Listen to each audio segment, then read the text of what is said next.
수원의 한 아파트에서 일어난 가슴 아픈 이야기가 많은 이들의 공감을 불러일으키고 있습니다. 추석을 앞두고 사흘 밤낮을 새워 정성스럽게 음식을 준비한 68세 정순자 할머니. 하지만 온 가족이 모일 거라던 기대와는 달리 예상치 못한 상황들이 연달아 벌어졌다고 합니다. 명절의 의미가 변해가는 현대 사회에서 한 어머니가 내린 결단은 과연 무엇이었을까요? 가족에 대한 무조건적인 사랑과 기대, 그리고 마침내 찾아낸 자신만의 해답까지 지금부터 여러분께 그 특별한 이야기를 전해드리겠습니다. 여기서 잠깐 더 많은 이야기와 재미있는 콘텐츠를 놓치지 않으시려면 지금 바로 구독과 알림 설정을 해주세요. 여러분의 관심이 저희 채널에게 큰 힘이 됩니다.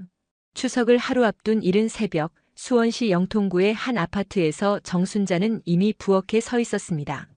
올해로 68세가 된 그녀의 손끝은 여전히 날렵했죠.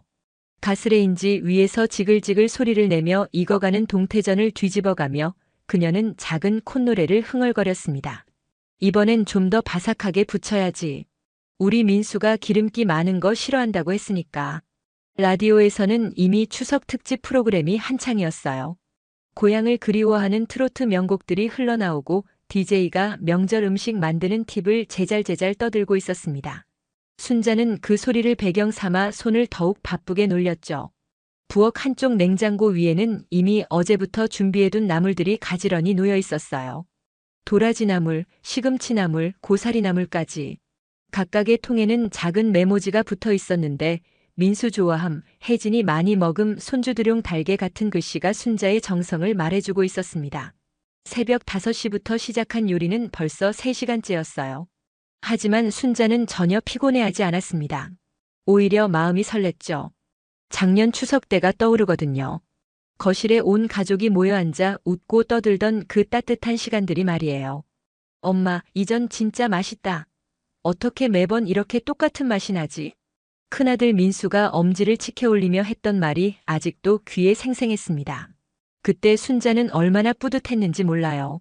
43세가 된 아들이 여전히 엄마 손맛을 그리워한다는 게 얼마나 고마운 일인지 말이죠. 둘째 딸 영희도 마찬가지였어요. 39살의 워킹맘이지만 명절 때만큼은 어린아이처럼 굴더라고요. 특히 순자가 만든 산적을 제일 좋아했죠. 엄마 산적은 정말 최고예요. 시댁에서 만든 건 너무 짜더라고요. 이런 말을 들을 때마다 순자는 세상을 다 얻은 기분이었습니다. 막내딸 혜진이는 좀 달랐어요. 36세의 혜진이는 평소에 건강식만 고집하는 편이었거든요. 유기농이니 글루텐 프리니 하면서 까다롭게 굴지만 명절 때만큼은 예외였죠. 순자가 정성스럽게 만든 음식들을 아이들과 함께 맛있게 먹어주었거든요. 순자는 가스레인지 앞에서 한 발짝 물러서서 지금까지 만든 음식들을 한눈에 훑어봤어요.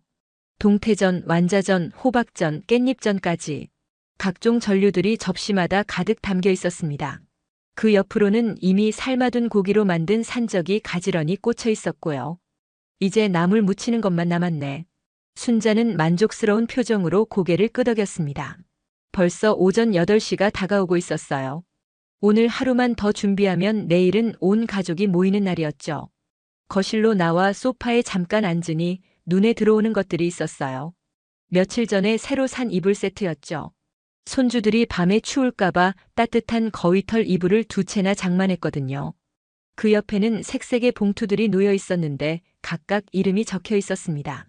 민수, 영희, 혜진, 그리고 윤서, 지훈, 예원, 도현. 성인 자녀들에게는 각각 50만 원씩, 손주들에게는 20만 원씩 정성스럽게 준비해뒀어요. 평소에는 아껴 쓰는 순자였지만 명절만큼은 후하게 주고 싶었거든요. 우리 윤서는 벌써 중학교 2학년이니까 용돈이 많이 들 텐데. 첫째 손녀 윤서는 민수의 딸이에요. 벌써 15살이 되어서 할머니보다는 친구들과 노는 게 더 좋은 나이죠. 그래도 명절 때만큼은 할머니 집에 와서 안기며 애교를 부리곤 했어요. 둘째 손자 지훈이는 영희의 아들로 초등학교 6학년이었습니다. 올해 12살인데 축구를 엄청 좋아해서 항상 축구화만 달라고 했죠. 순자는 이미 스포츠용품점에서 가장 좋다는 축구화를 하나 사뒀어요. 막내딸 혜진이의 쌍둥이들인 예원이와 도연이는 아직 7살이었어요. 둘 다 너무 귀여워서 순자는 이 아이들만 보면 절로 웃음이 났죠. 특히 도현이는 할머니를 따라 부엌에 와서 이것저것 도와주려고 하는 게 기특했어요. 순자는 봉투들을 하나하나 손으로 어루만지며 뿌듯한 미소를 지었습니다. 남편이 세상을 떠난 지 벌써 3년이 지났지만 이렇게 명절이 되면 여전히 큰 가족의 어머니 역할을 하고 있다는 게 감사했어요. 여보, 올해도 우리 아이들 다 건강하게 모이네요. 순자는 거실 한쪽에 놓인 남편의 사진을 바라보며 속삭였습니다. 사진 속 남편은 여전히 온화한 미소를 띠고 있었어요. 45년을 함께 산 남편이었는데 갑작스러운 심장마비로 떠나보냈을 때의 그 허무함이 아직도 가슴 한구석에 남아 있었죠. 하지만 순자는 슬퍼하지 않으려고 노력했어요. 남편도 하늘에서 가족들이 모여서 즐거워하는 모습을 보고 싶어 할 거라고 생각했거든요. 오전 9시가 되니 휴대폰이 울렸어요. 큰아들 민수에게서 온 전화였습니다. 엄마 안녕하세요. 민수야, 벌써 일어났네? 오늘 회사 나가는 거 아니지? 당연히 안 나가죠. 오늘은 엄마 도와드려야죠. 근데 혹시 뭐 사올 게 있으면 말씀하세요. 순자의 얼굴에 환한 웃음이 번졌어요. 역시 큰아들은 다르더라고요. 아니야, 다 준비해뒀어. 그냥 빨리 와. 점심때쯤 오면 돼. 네, 알겠습니다. 아, 그리고 엄마, 제가 와인 한 병 사갈까요? 요즘 추석에는 전통주보다 와인도 많이 마신다던데. 뭘 그런 걸 사와? 우리는 그냥 식혜나 수정과 마시면 되지. 민수는 웃으며 대답했습니다. 알겠어요, 엄마. 그럼 12시쯤 갈게요. 윤서랑 같이 가요. 전화를 끊고 나니 순자의 마음이 더욱 들떴어요. 이제 정말 내일이면 온 가족이 모이는 거니까요. 이번에는 둘째 딸 영희에게 전화를 걸어봤어요. 여보세요, 엄마?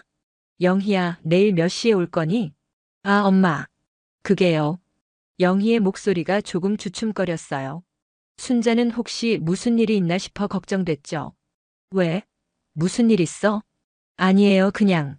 시댁에 먼저 들러야 할 것 같아서요. 시어머니가 아침 일찍 오라고 하시더라고요. 아, 그렇구나. 그럼 언제쯤 올 수 있을까? 글쎄요. 오후 서너 시쯤은 될 것 같은데 확실하지는 않아요. 순자는 조금 아쉬웠지만 이해했어요. 결혼한 딸은 시댁도 챙겨야 하니까 말이죠. 알겠어. 그럼 늦어도 괜찮으니까 꼭 와라. 네, 엄마. 지훈이랑 같이 갈게요. 막내딸 혜진이에게는 카톡을 보냈어요. 혜진이는 평소에 전화보다는 메시지를 더 좋아했거든요. 혜진아, 내일 언제 와? 한참을 기다렸는데도 답장이 없었어요. 아마 쌍둥이들 돌보느라 바쁜가 보다 하고 넘어갔죠. 순자는 다시 부엌으로 들어가서 남은 준비를 계속했습니다. 오늘 저녁까지는 모든 준비를 끝내야 했어요. 내일 아침에는 마지막으로 밥만 지으면 되게 말이죠. 냉장고에서 도라지를 꺼내 찬물에 담가 쓴맛을 우려내고 시금치는 살짝 데쳐서 조물조물 무쳤습니다.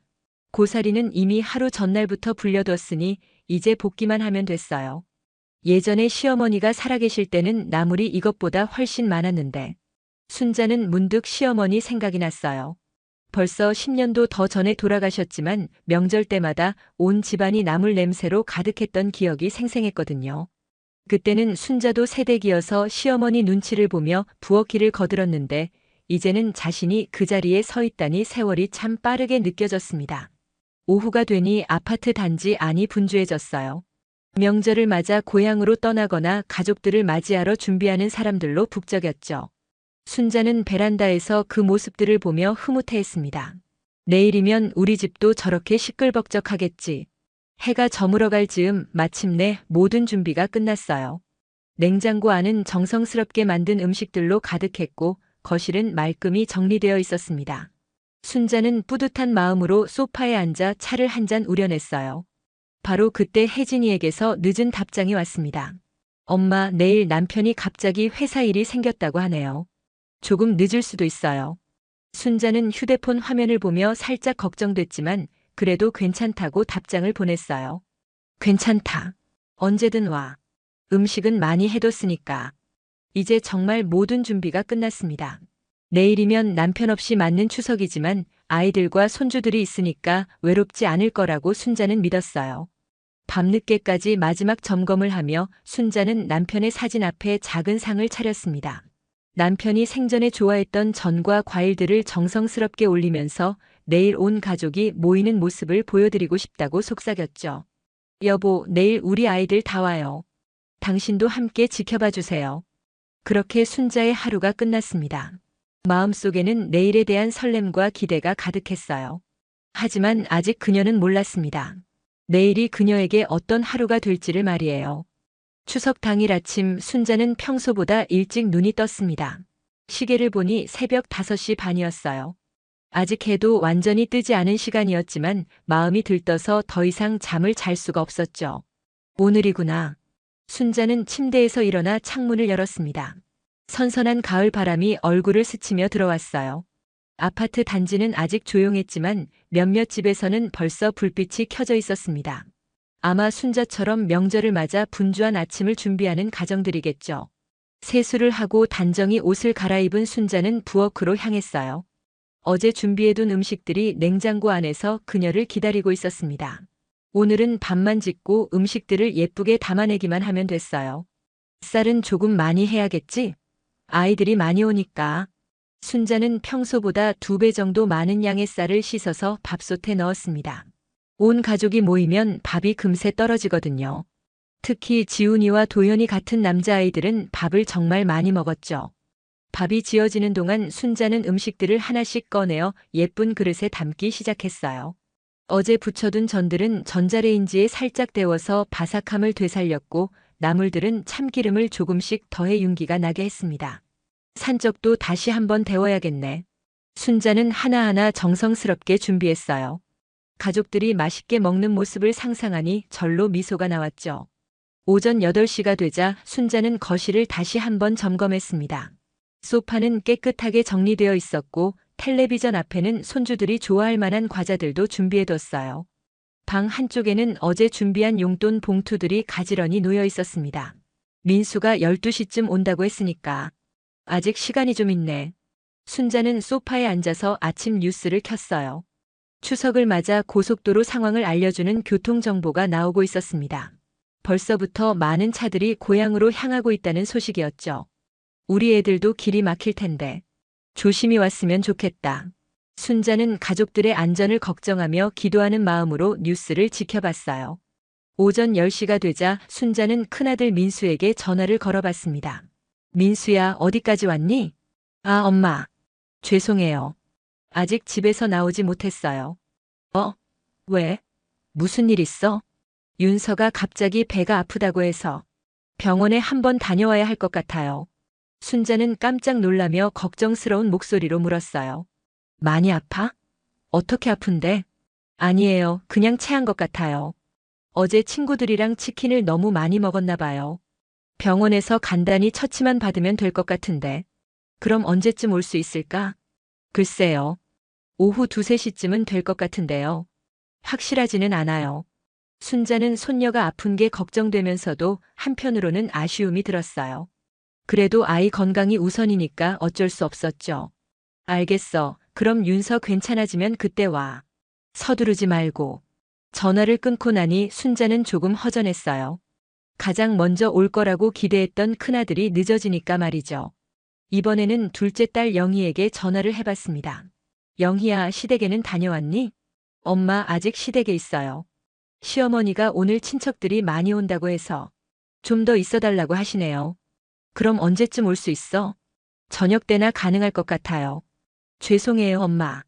영희의 목소리에서 미안함이 느껴졌어요. 순자도 며느리 입장을 이해했지만 마음 한구석이 서운했던 건 사실이었죠. 괜찮아, 늦어도 되니까 꼭 와라. 네, 엄마. 지훈이도 할머니 보고 싶어 해요. 막내딸 혜진이에게도 카톡을 보냈어요. 혜진아, 준비됐니? 언제 출발해? 한참을 기다렸지만 답장이 없었어요. 아마 쌍둥이들 아침 먹이느라 바쁜가 보다 하고 생각했죠. 정오가 가까워오자 순자는 점점 초조해졌어요. 아직 아무도 오지 않았거든요. 평소 같으면 벌써 큰아들이라도 와 있을 시간이었는데 말이죠. 그래도 오후엔 다 오겠지. 순자는 스스로를 달래며 부엌에서 마지막 점검을 했어요. 밥은 이미 다 지어져 있었고 음식들도 모두 준비되어 있었습니다. 이제 가족들만 오면 됐죠. 오후 1시가 되자 순자는 식탁에 음식들을 하나씩 내놓기 시작했어요. 뜨거운 음식들은 김이 모락모락 나고 있었고 나물들도 정말 예쁘게 색깔이 배치되어 있었습니다. 이제 곧 올 거야. 하지만 시계 바늘은 계속 돌아가고 있었어요. 1시, 2시, 3시. 아직도 아무도 오지 않았습니다. 오후 3시 반쯤 되자 순자는 다시 민수에게 전화를 걸었어요. 민수야, 윤서는 괜찮아졌니? 아, 네, 엄마. 많이 좋아졌어요. 그런데, 뭔데? 제가 회사에서 갑자기 연락이 왔어요. 내일까지 처리해야 할 급한 일이 생겼다고. 죄송해요, 엄마. 순자의 마음이 쿵 하고 내려앉았어요. 하지만 목소리는 담담하게 유지하려고 애썼죠. 그럼 언제 올 수 있어? 저녁 늦게나. 아니면 내일 아침에 잠깐 들릴게요. 알겠어. 순자는 더 이상 뭐라고 말할 수가 없었어요. 큰아들의 목소리에서 미안함보다는 귀찮음이 더 크게 느껴졌거든요. 영희에게도 다시 전화를 해봤어요. 영희야, 시댁 일은 끝났니? 엄마 아직이에요. 시누이들이 와서 좀 더 있어야 할 것 같아요. 아마 저녁 8시나 9시쯤 갈 수 있을 것 같아요. 그렇구나. 죄송해요, 엄마. 제가 어쩔 수 없는 상황이어서. 순자는 전화를 끊고 혜진이에게 다시 메시지를 보냈어요. 혜진아, 연락 좀 해줘. 언제 와? 이번에는 답장이 왔어요. 엄마 죄송해요. 남편이 갑자기 골프 약속이 생겼다고 해서 오늘은 못 갈 것 같아요. 순자는 휴대폰을 보며 한동안 말이 나오지 않았어요. 골프 약속 때문에 추석에 못 온다고. 그럼 내일은? 내일도 어려울 것 같아요. 아이들이 감기 기운이 있어서. 순자의 손이 떨렸어요. 이게 말이 되는 소리인가요? 1년에 몇 번 없는 명절인데 골프 약속이 더 중요하다는 건가요? 알겠어. 순자는 짧게 답장을 보내고 휴대폰을 내려놨어요. 더 이상 뭐라고 해야 할지 몰랐거든요. 오후 4시가 되자 순자는 혼자 식탁에 앉았어요. 정성스럽게 준비한 음식들이 그대로 식탁 위에 놓여 있었습니다. 김이 나던 음식들도 이제는 완전히 식어버렸죠. 이게 뭐지? 순자는 빈 의자들을 바라보며 허탈한 마음이 들었어요. 작년 이맘때는 이 자리에 온 가족이 둘러앉아 있었는데 올해는 왜 이렇게 된 걸까요? 텔레비전에서는 추석 특집 드라마가 나오고 있었어요. 화면 속에서는 3대가 모여 앉아 즐겁게 밥을 먹고 있었습니다. 할머니가 손주들에게 용돈을 주며 웃는 모습이 나왔죠. 저건 드라마니까 저렇지. 현실은 이렇구나. 순자는 쓴웃음을 지었어요. 자신이 너무 순진했던 건 아닐까 하는 생각이 들었거든요. 오후 5시가 되자 아파트 복도에서 웃음소리가 들려왔어요. 다른 집 가족들이 모여서 즐거워하는 소리였죠. 순자는 그 소리를 들으며 더욱 외로워졌어요. 나만 이렇게 혼자 앉아 있구나. 순자는 식탁 위의 음식들을 하나씩 바라봤어요. 어제 밤늦게까지 정성스럽게 만든 음식들이었는데 이제 누가 먹을 건가요? 6시가 되자 순자는 영희에게 마지막으로 전화를 걸어봤어요. 영희야, 정말 못 와? 엄마, 죄송해요. 시댁에서 저녁 먹고 가라고 하셔서. 내일 꼭 갈게요. 내일? 네, 내일 점심때 지훈이랑 같이 갈게요. 순자는 더 이상 뭐라고 할 수가 없었어요. 결국 오늘은 아무도 오지 않을 거라는 현실을 받아들여야 했죠. 저녁이 되자 순자는 혼자서 식사를 했어요. 그렇게 정성스럽게 만든 음식들을 혼자서 먹으니 맛이 나지 않았습니다. 목에서 넘어가지도 않았고요. 이럴 거면 왜 이렇게 많이 만들었을까? 순자는 한 숟가락씩 떠먹으면서도 눈물이 났어요. 음식 맛이 없어서가 아니라 마음이 서러워서였죠. 밤 9시쯤 되자 영희에게서 연락이 왔어요. 엄마, 오늘은 정말 못 갈 것 같아요. 너무 늦었어요. 그래, 알겠어. 순자의 목소리는 이미 체념이 깔려 있었어요. 내일은 꼭 갈게요, 엄마. 응, 그래. 전화를 끊고 나니 집안이 너무 조용했어요. 평소 같으면 이 시간에 온 가족이 둘러앉아 웃고 떠들고 있을 텐데 오늘은 순자 혼자만 있었죠. 순자는 거실에 앉아서 준비해둔 용돈 봉투들을 바라봤어요. 각각의 이름이 적힌 봉투들이 그대로 놓여 있었습니다. 누구 하나 받아가지 않은 채로 말이에요. 내가 뭘 잘못했을까? 순자는 스스로에게 물어봤어요. 혹시 자신이 아이들에게 부담을 준 건 아닐까? 아니면 너무 당연하게 생각한 건 아닐까? 하지만 아무리 생각해봐도 잘못한 게 없었어요. 그냥 1년에 한 번 명절에 가족들이 모이기를 바란 것뿐이었거든요. 밤이 깊어갈수록 순자의 마음도 더욱 무거워졌어요. 내일은 정말 올까? 아니면 내일도 이런저런 핑계로 오지 않을까? 여보, 이럴 때 당신이 있었으면 좋겠어요. 순자는 남편의 사진을 바라보며 속삭였어요. 남편이 살아있을 때는 이런 일이 없었거든요. 아이들이 아빠 때문에라도 꼭 명절에는 집에 왔었죠. 하지만 이제 남편이 없으니까 아이들에게는 굳이 올 이유가 없어진 건가? 순자는 그런 생각이 들면서 더욱 서글퍼졌어요. 그날 밤 순자는 잠을 제대로 이루지 못했습니다. 내일에 대한 기대보다는 걱정이 더 컸거든요. 혹시 내일도 오늘처럼 혼자 보내야 하는 건 아닐까 하는 불안감이 계속 엄습해왔어요. 새벽이 되어서야 순자는 겨우 잠에 들었습니다. 꿈속에서도 빈 식탁과 조용한 거실만이 그녀를 기다리고 있었어요. 추석 다음 날 아침 순자는 몸살 기운에 시달리며 일어났습니다. 어젯밤 제대로 잠을 이루지 못해서인지 머리가 지끈거렸어요. 하지만 혹시라도 아이들이 올지 모르니까 씻고 옷을 갈아입었죠. 오늘은 올 거야. 어제 못 왔으니까 오늘은 꼭. 순자는 스스로를 다독이며 부엌으로 향했어요. 어제 먹지 못한 음식들이 냉장고 안에 그대로 있었습니다. 다행히 아직 상하지는 않았어요. 다시 데워놓자. 애들이 오면 따뜻하게 먹을 수 있게. 순자는 하나씩 음식들을 꺼내어 전자레인지에 데우기 시작했어요. 전들은 바삭함이 많이 없어졌지만 그래도 먹을만 했습니다. 오전 10시쯤 되자 큰아들 민수에게서 전화가 왔어요. 엄마 안녕하세요. 민수야, 오늘은 올 거지? 네. 그런데 엄마 윤서가 아직 완전히 낫지 않았어요. 어제 병원에서 이틀 정도 더 쉬라고 했거든요. 순자의 마음이 다시 가라앉았어요. 그럼 언제 올 수 있어? 제가 혼자라도 잠깐 들를게요. 오후 2, 3시쯤. 정말? 네, 꼭 갈게요. 순자는 조금이나마 희망을 가졌어요. 비록 손녀는 못 오지만 큰아들이라도 온다면 외롭지 않을 거니까요. 영희에게도 전화를 해봤어요. 영희야, 오늘은 와도 되지? 네, 엄마. 지훈이랑 같이 점심 먹고 갈게요. 정말? 네, 어제 못 가서 미안했어요. 순자는 조금씩 기운이 났어요. 비록 어제만큼은 아니지만 그래도 2명의 자녀가 온다니 다행이었죠. 막내딸 혜진이에게는 카톡을 보냈어요. 혜진아, 오늘은 어때? 쌍둥이들 감기 좀 나았니? 한참 후에 답장이 왔어요. 엄마, 아직 애들이 콧물 흘려요. 옮기면 안 되잖아요. 순자는 한숨을 쉬었어요.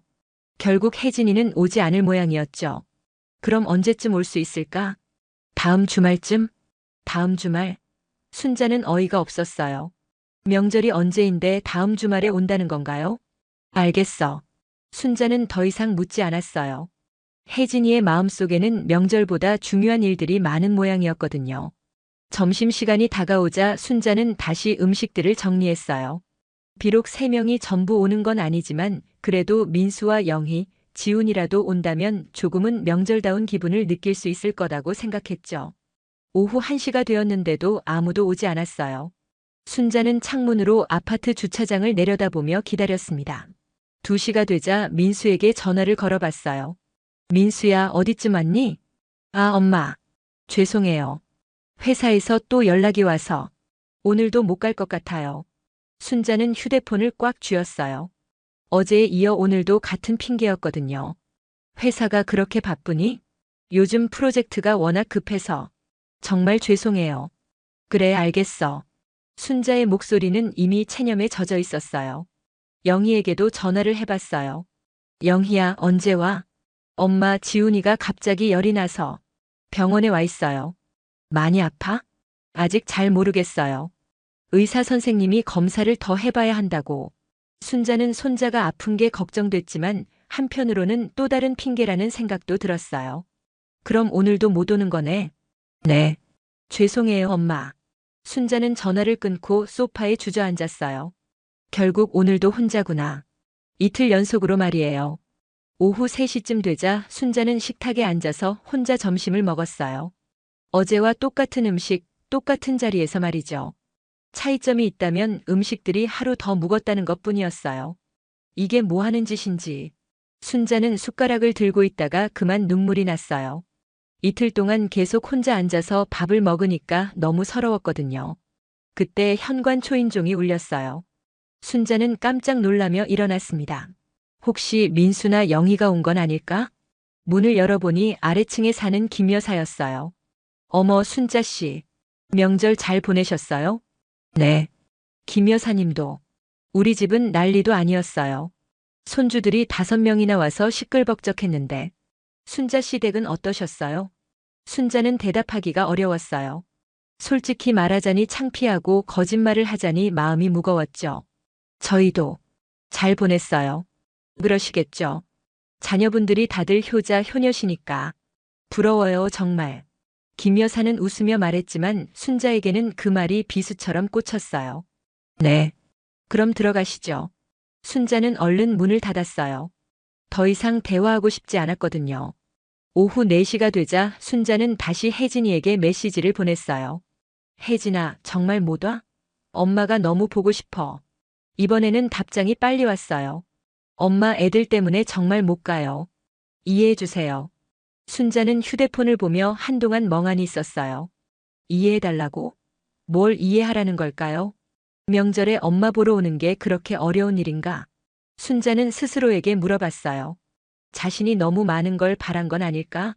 아니면 시대가 바뀌어서 이제 명절도 옛날만큼 중요하지 않은 건 아닐까? 저녁이 되자 순자는 냉장고 문을 열어봤어요. 이틀째 먹지 못한 음식들이 그대로 있었습니다. 이제 슬슬 상할 때가 됐어요. 이걸 다 어떻게 하지? 순자는 하나씩 음식들을 꺼내서 쓰레기통에 버리기 시작했어요. 그렇게 정성스럽게 만든 음식들을 버리는 게 아까웠지만 어쩔 수 없었죠. 전들을 버릴 때, 나물들을 버릴 때, 산적을 버릴 때마다 순자의 마음도 함께 부서져 갔어요. 이 음식들에는 자녀들에 대한 사랑과 정성이 고스란히 담겨 있었거든요. 내가 이러려고 이틀 밤을 새워가며 음식을 만들었나. 순자는 음식을 버리면서도 눈물이 멈추지 않았어요. 음식이 아까워서가 아니라 자신의 정성이 이렇게 허무하게 버려지는 게 서러워서였죠. 밤 8시쯤 되자 영희에게서 전화가 왔어요. 엄마, 지훈이는 괜찮아졌어요. 그냥 감기였어요. 그래? 다행이네.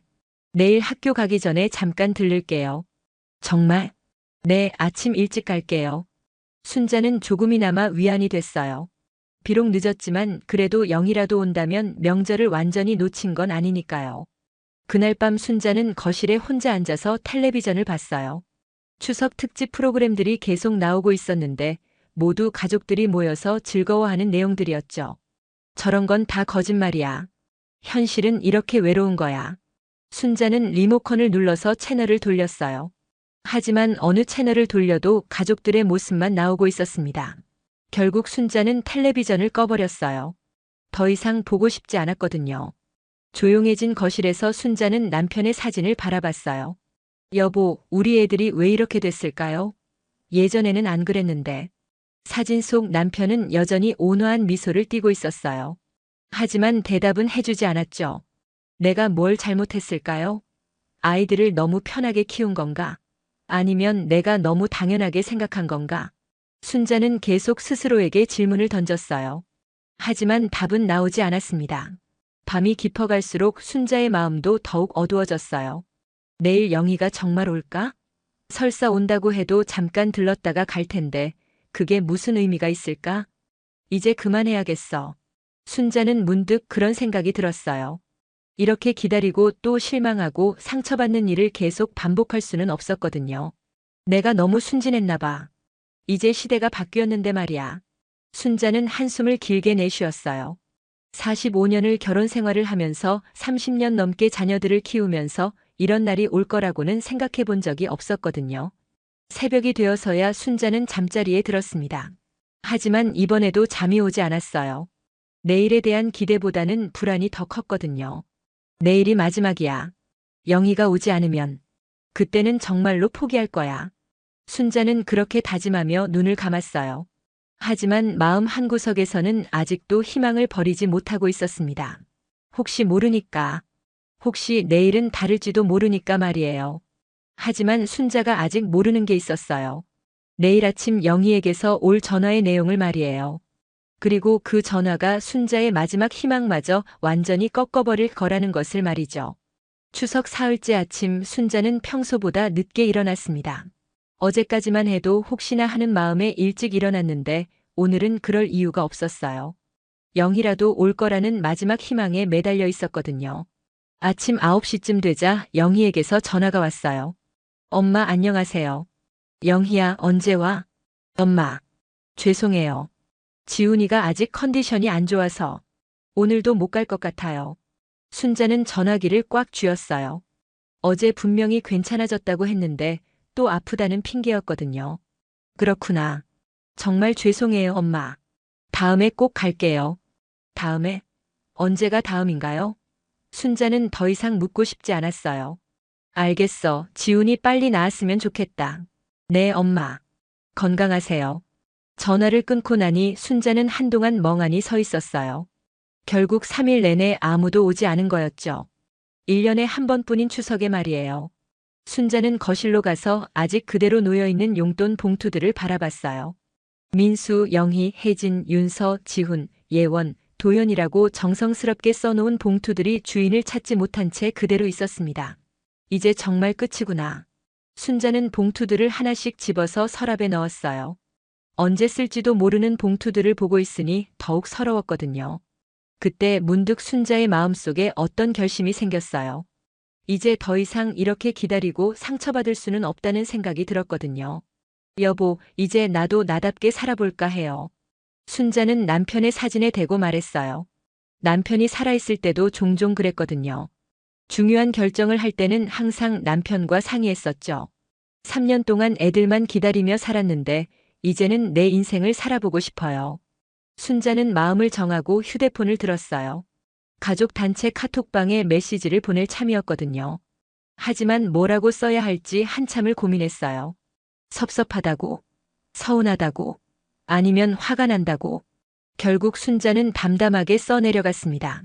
얘들아, 이번 추석도 다들 바빠서 못 왔구나. 엄마는 이제 명절에 너희들 오기를 기다리지 않을 거야. 너희들도 엄마 걱정 말고 각자 잘 살아라. 앞으로 내 명절은 내가 정할게. 메시지를 보내고 나니 마음이 한결 후련했어요. 더 이상 기대하지 않으니까 실망할 일도 없을 거니까요. 곧바로 답장들이 오기 시작했어요. 민수 엄마 무슨 말씀이에요? 제가 바빠서 못 간 거지. 영애 엄마 오해하지 마세요. 지훈이가 아파서. 혜진 엄마 너무 서운하게 말씀하시네요. 순자는 답장들을 읽으면서 쓴웃음을 지었어요. 지금 와서 변명하고 있는 거네요. 정작 올 때는 온갖 핑계를 대더니 말이에요. 더 이상 답장을 보지 않기로 했어요. 어차피 진심이 담긴 사과가 아니라는 걸 알았거든요. 순자는 인터넷을 켜서 여행 사이트를 검색해 봤어요. 언제부터인가 혼자 여행을 가보고 싶다는 생각을 했었거든요. 남편이 살아있을 때는 늘 가족들 뒷바라지에 바빠서 자신만의 시간을 가져본 적이 없었어요. 제주도, 부산, 경주, 여러 여행지들을 찾아보니 마음이 설렜어요. 68년을 살면서 가족이 아닌 혼자만의 여행은 처음이었거든요. 그 중에서 제주도가 제일 마음에 들었어요. 바다도 보고 싶고 한라산도 가보고 싶었거든요. 무엇보다 아무도 모르는 곳에서 며칠 혼자 지내보고 싶었어요. 순자는 바로 예약을 했어요. 일주일 후 제주도 3박 4일 여행이었죠. 평생 처음으로 혼자 떠나는 여행이었어요. 예약을 마치고 나니 왠지 가슴이 두근거렸어요. 설렘 반, 걱정 반이었죠. 하지만 후회는 되지 않았어요. 그 다음엔 집 정리를 시작했어요. 명절 때 쓰던 큰 상, 여러 사람이 앉을 수 있는 방석들, 대량으로 음식을 만들 때 쓰던 큰 냄비들. 이제 쓸 일이 없을 것들을 하나씩 박스에 넣었습니다. 이제 이런 것들 필요 없어. 순자는 담담한 마음으로 정리했어요. 과거에 대한 미련을 버리는 기분이었죠. 녹그릇들도 마찬가지였어요. 명절 때나 쓰던 비싼 녹그릇들을 하나씩 신문지에 싸서 박스에 넣었습니다. 이제 혼자 사는데 이런 큰 그릇들이 필요할까요? 정리를 하다 보니 저녁이 되었어요. 순자는 간단하게 라면을 끓여 먹었습니다. 복잡한 음식을 만들어 봐야 혼자 먹을 건데 무슨 의미가 있을까요? 그런데 라면이 의외로 맛있었어요. 며칠 동안 입맛이 없었는데 오늘은 국물까지 다 마셨거든요. 이것도 나름 괜찮네. 순자는 웃으며 그릇을 치웠어요. 복잡하게 여러 가지 만들어서 스트레스 받는 것보다 간단하게 혼자 먹는 게 더 편할 수도 있겠다는 생각이 들었거든요. 밤이 되자 순자는 여행 준비를 시작했어요. 오랜만에 캐리어를 꺼내서 먼지를 털어냈습니다. 남편과 함께 신혼여행 갔을 때 쓰던 캐리어였는데 그 이후로는 거의 쓸 일이 없었어요. 이번에는 나 혼자 가는 거야. 순자는 캐리어에 옷들을 넣으며 혼잣말을 했어요. 편한 옷들로만 골라서 넣었습니다. 누군가에게 보여주기 위한 옷이 아니라 자신이 편하게 입을 수 있는 옷들로 말이에요. 휴대폰에 제주도 여행 앱도 깔았어요. 가볼 만한 곳들, 맛있는 음식점들, 예쁜 카페들. 생각해보니 정말 오랫동안 이런 걸 찾아본 적이 없었어요. 한라산은 너무 힘들까? 그래도 한 번은 가보고 싶은데. 순자는 한라산 등반 코스를 찾아봤어요. 68세에도 갈 수 있는 쉬운 코스가 있더라고요. 꼭 정상까지 가지 않더라도 중간까지라도 가보고 싶었어요. 그날 밤 순자는 오랜만에 푹 잤어요. 지난 3일 동안은 걱정과 실망으로 잠을 제대로 이루지 못했는데 오늘은 다음 주 여행 생각에 마음이 편했거든요. 일주일이 순식간에 지나갔어요. 그동안 자녀들에게서 몇 번 연락이 왔지만 순자는 간단하게만 대답했습니다. 더 이상 그들의 핑계를 듣고 싶지 않았거든요. 드디어 여행 떠나는 날이 되었어요. 순자는 이른 아침부터 일어나서 준비를 마쳤습니다. 공항까지 가는 택시를 불러놓고 마지막으로 집을 한번 둘러봤어요. 일주일 후에 돌아올 때는 기분이 어떨까? 순자는 남편의 사진에 대고 말했어요. 여보, 제주도 다녀올게요. 당신도 함께 가고 싶으시겠지만 이번에는 혼자 가보려고요. 택시가 도착했다는 연락이 왔어요. 순자는 캐리어를 끌고 현관문을 나섰습니다. 새로운 시작을 위한 첫걸음이었죠. 공항으로 가는 택시 안에서 순자는 창밖을 바라봤어요. 가을 햇살이 따뜻하게 비치고 있었습니다. 날씨도 여행하기에 딱 좋았어요. 기사님, 제주도에 혼자 여행 가는 거예요. 어머, 대단하시네요. 요즘 혼자 여행하시는 분들 많아요. 그래요? 저는 처음이에요. 제주도 좋죠. 날씨도 좋고 음식도 맛있고 즐거운 여행 되세요. 순자는 기사의 말에 미소를 지었어요. 오랜만에 누군가에게서 따뜻한 말을 들었거든요. 공항에 도착해서 비행기를 기다리는 동안 순자는 다른 여행객들을 구경했어요. 가족들, 연인들, 친구들. 다양한 사람들이 각자의 목적지로 떠나고 있었습니다. 나도 이제 여행객이구나. 순자는 신기한 기분이었어요. 평생 가족들의 뒷바라지만 하다가 이제 자신만을 위한 시간을 갖는다는 게 꿈만 같았거든요. 비행기 안에서 순자는 창밖을 바라보며 생각에 잠겼어요. 지난 3년 동안 남편이 세상을 떠난 후에도 계속 자녀들만 생각하며 살았는데 이제는 자신을 위해 살아보고 싶었어요. 엄마도 자신만의 삶이 있어야 하는 거 아닌가? 순자는 스스로에게 물어봤어요. 68년을 살면서 대부분을 다른 사람을 위해 살았는데 이제는 자신을 위해 살아도 되지 않을까요? 제주도에 도착해서 숙소에 짐을 풀고 순자는 바로 근처 카페로 갔어요. 바다가 보이는 예쁜 카페였는데 혼자 온 손님들도 제법 많았어요. 아메리카노 하나 주세요. 네, 창가 자리에 앉으시겠어요? 네, 좋아요. 순자는 창가에 앉아서 바다를 바라봤어요. 파도 소리가 들리고 바람이 시원하게 불어왔습니다. 이런 여유로운 시간을 가져본 게 언제였을까요? 휴대폰이 울렸어요.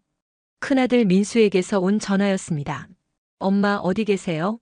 집에 전화해도 안 받으시고 제주도에 여행 와 있어. 예? 제주도요? 혼자요? 응, 혼자. 민수는 놀란 듯한 목소리로 말했어요. 갑자기 왜 혼자 여행을? 왜 안 되나?